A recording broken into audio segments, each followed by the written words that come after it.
If you own an RV long enough, you'll deal with water at some point. And the frustrating part is it rarely comes from the obvious places. Most leaks start at small, boring details that look fine until the day they don't.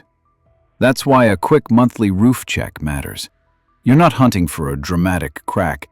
You're catching tiny changes before they turn into stains, soft spots, or expensive repairs.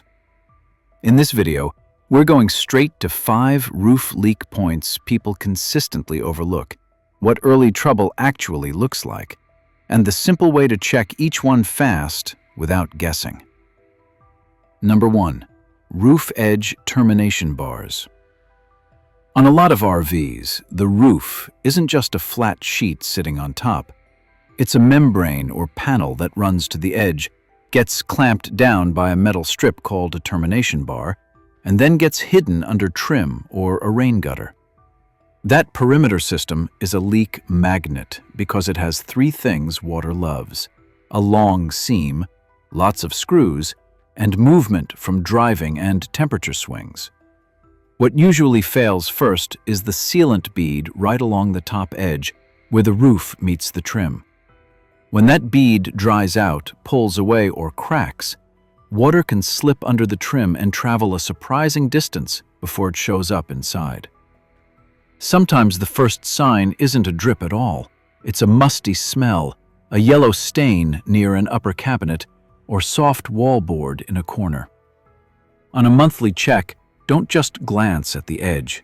Look for specific patterns: a hairline crack that runs along the sealant, a gap where the sealant has separated from metal, little pinholes, or areas where the bead looks flattened and chalky compared to the rest.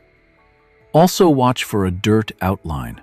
If you see a dark line that traces the edge of the sealant, that's often water carrying grime into a tiny channel. Run a fingertip lightly along the bead. If it crumbles, flakes, or feels brittle, it's past its best days. Then check the trim itself. If screws have backed out even a little, that creates a path for water to wick in along the screw threads. Rusty screw heads or streaks below the gutter rail are another clue that water is sitting where it shouldn't. Don't forget the radius corners.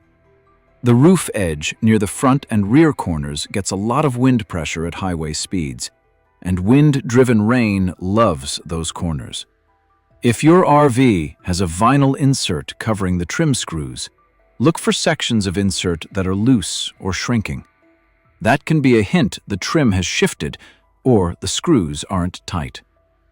And if your rain gutter has end spouts, check the sealant around those end caps too. A tiny gap there can send water behind the trim and down the wall.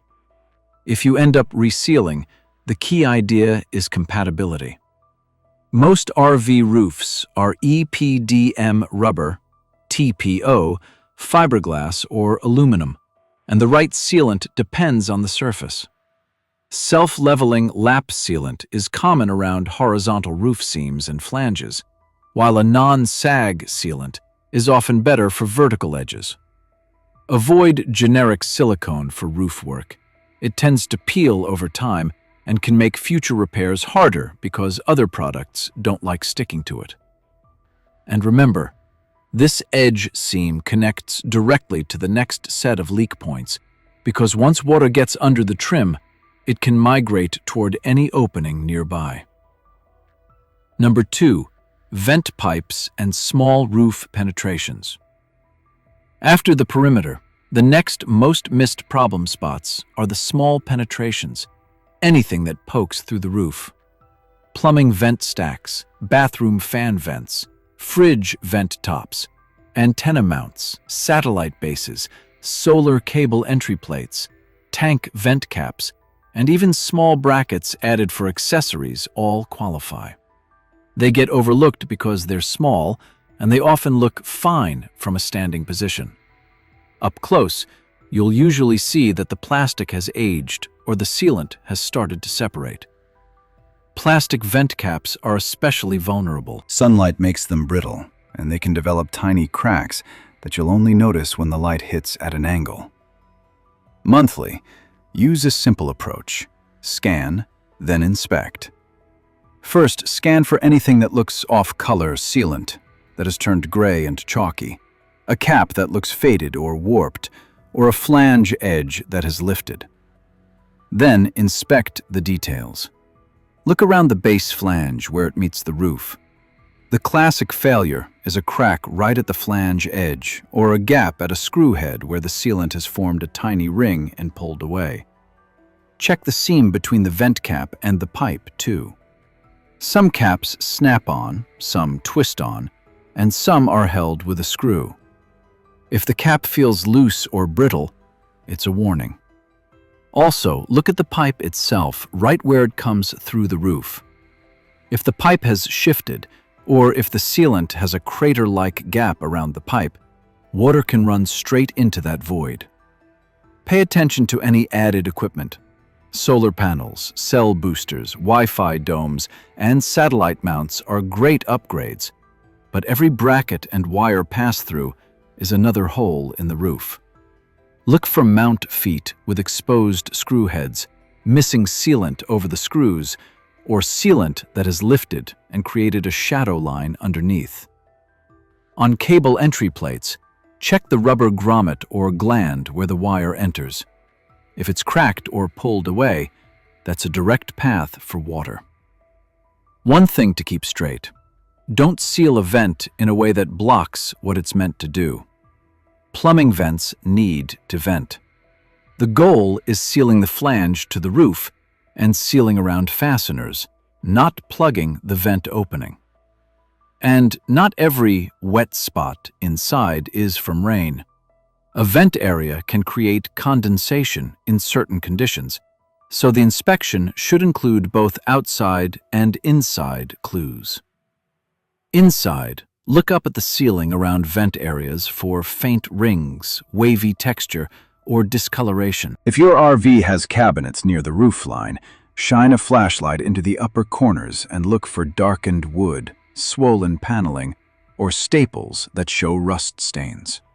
These small penetrations lead naturally into the next category, because roof vents and skylights are basically the big version of the same problem: a flange, screws, and sealant that ages. Number 3. Skylights and roof vent flange corners. Skylights and roof vents are common, so people assume they're already dealt with. The weak spots, though, are usually the corners and screw zones, not the big flat surfaces. Skylight domes are typically thin plastic. Over time, UV exposure makes them rigid and brittle, and tiny cracks start near screw holes or along the base where the dome flexes. Roof vents, especially upgraded vent fans, usually sit on a square flange with multiple screws, and the corners are where sealant tends to shrink back first. If you ever see a corner that looks like it has a little smile-shaped gap, that's not cosmetic. That's a pathway. During a monthly check, get close enough to see the sealant texture. Good lap sealant looks like a continuous, rubbery blanket over the screw heads and flange edge. Problems look like separations, sharp-edged cracks, little valleys at the flange line, or spots where the sealant has lifted and created a shadow underneath. Pay extra attention to the uphill side of vents and skylights. Water can pool there when the RV isn't perfectly level, and pooled water accelerates failure. Also check the area for debris. Leaves, pine needles, or gritty dirt can hold moisture against the sealant for days, and that constant dampness breaks materials down faster. Clearing debris sounds basic, but it's one of the easiest ways to extend the life of roof seals. If you use a vent cover, the kind that lets you leave the vent cracked open, don't let the cover hide problems. Open it and look underneath at the flange and the corners. Covers can also trap dirt, so check that water can still drain away and that the cover's mounting brackets are sealed where they attach. Look at the skylight dome itself, not just the sealant. If the dome has spiderweb cracks, cloudy stress marks, or chips along the edge, it's a candidate for replacement. And on roof vents, check the vent lid and hinge points. A lid that doesn't close evenly can let water blow in during driving rain, and that can look like a roof leak even when the flange is sealed correctly. From inside, the early clue is often a slight discoloration on the skylight trim ring or a stain that appears after a storm and then fades. That fading doesn't mean the problem went away. It can mean the water dried, leaving the damage behind. Once you've checked flanges and corners, the next thing most people miss is that some roof leaks don't come from cracked sealant at all. They come from gaskets and compression seals that wear out quietly, and the biggest one sits under the most obvious rooftop item. Number 4. Rooftop AC. Gaskets and not a sealant leaks. A rooftop air conditioner feels like something you'd notice right away if it was leaking, but the typical failure point isn't a caulk line on top. It's the foam gasket between the AC base and the roof opening. That gasket seals by compression. Over time, it can flatten out, and once it loses enough thickness, rainwater can sneak under the AC pan and into the ceiling assembly. This is easy to miss because from the roof, everything might look normal. The shroud is intact, the unit is sitting flat, and there may not be any visible sealant issues. Monthly, check it in 2 ways. Inside first, then outside. Inside, look at the AC sealing plenum, the inside airbox. Staining, warped plastic, damp insulation smell, or watermarks near the filter area can point to a gasket issue or a condensation management issue. Condensation can masquerade as a roof leak, especially in humid weather. If you see moisture only when the AC is running and not after rain, it may be condensation draining where it shouldn't, or an issue with airflow and icing. If you see moisture after rain, even when the AC hasn't been used, the gasket is higher on the suspect list. Outside, inspect the roof surface right around the AC base. Look for dirt trails that lead under the unit, and look for ponding water that tends to sit around the unit after a rain. If the roof deck has started to sag slightly around the opening, water can linger there longer and find a way in. Also, check the gasket clues from inside. Most units are held by 4 long bolts. If you ever adjust those bolts, use the AC manufacturer's guidance. Over-tightening can distort the base or crush the gasket unevenly, and that can create leaks instead of fixing them. In general, a gasket isn't a seal it once and forget it part. It's a wear item, and it should be treated like one. This same idea applies to other large rooftop bases that seal by compression or gaskets. Some satellite domes, certain antennas, and a few roof rack systems. They may look solid while the gasket underneath has aged. So, after you check the AC, it makes sense to shift your attention to the last major category: hardware and fasteners near the roofline that let water in and then hide the evidence. Number 5. Hidden fasteners at the roofline. This is the category that leads to the most confusion because water can enter near the roofline and then travel inside the walls before it shows up. People see moisture near the ceiling and assume the roof membrane is leaking. Then they spend time resealing vents and seams, while the real entry point is a screw a few inches away. The usual suspects are ladder mounts, roof rack feet, awning rail ends, front and rear cap attachment seams, and the clearance or marker lights mounted high on the caps. Each of these has 2 problems: screws that can wick water along the threads, and sealant that's exposed to sun, vibration, and flex. Start with ladders and racks. Check every mounting point where it meets the RV body or roof edge. Look for dried, cracked sealant around the base, and look closely at the screw heads. A screw that looks slightly lifted, or one with a rust halo, is worth attention. Then check any aftermarket mounts, solar brackets, Starlink or satellite mounts, kayak rack feet, anything like that.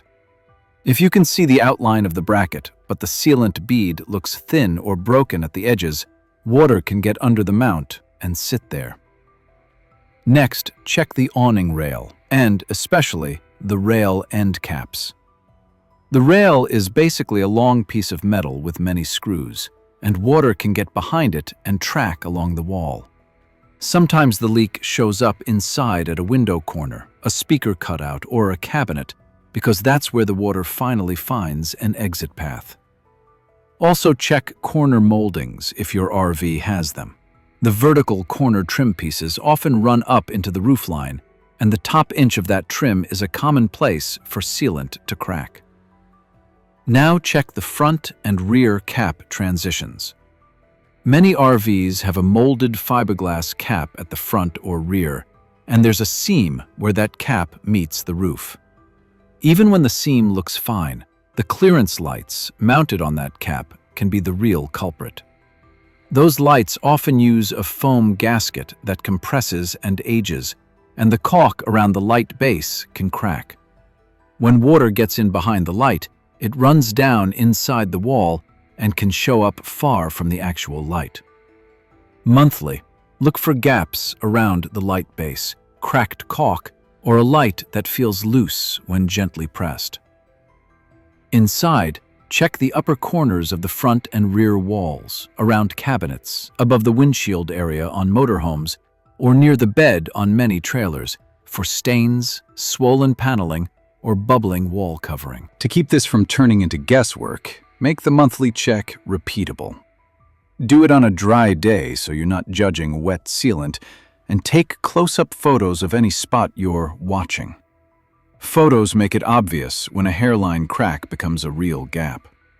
If you find a suspect area, mark it with a small piece of painter's tape so you can locate it fast next month.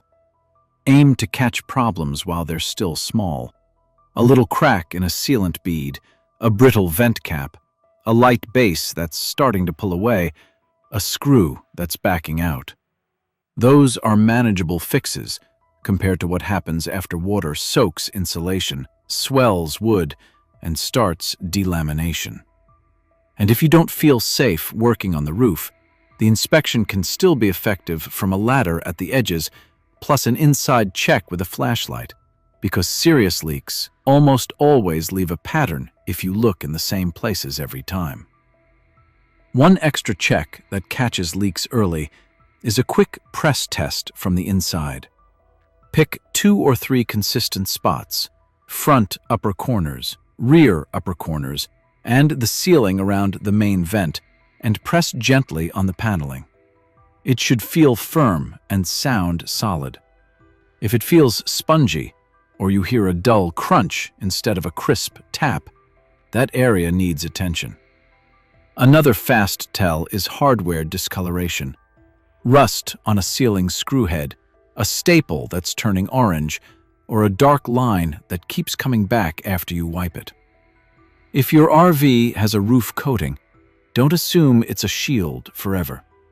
Coatings can hide small cracks, while the edge seams and penetration seals still age underneath, so keep checking the same 5 zones, even if the roof looks fresh.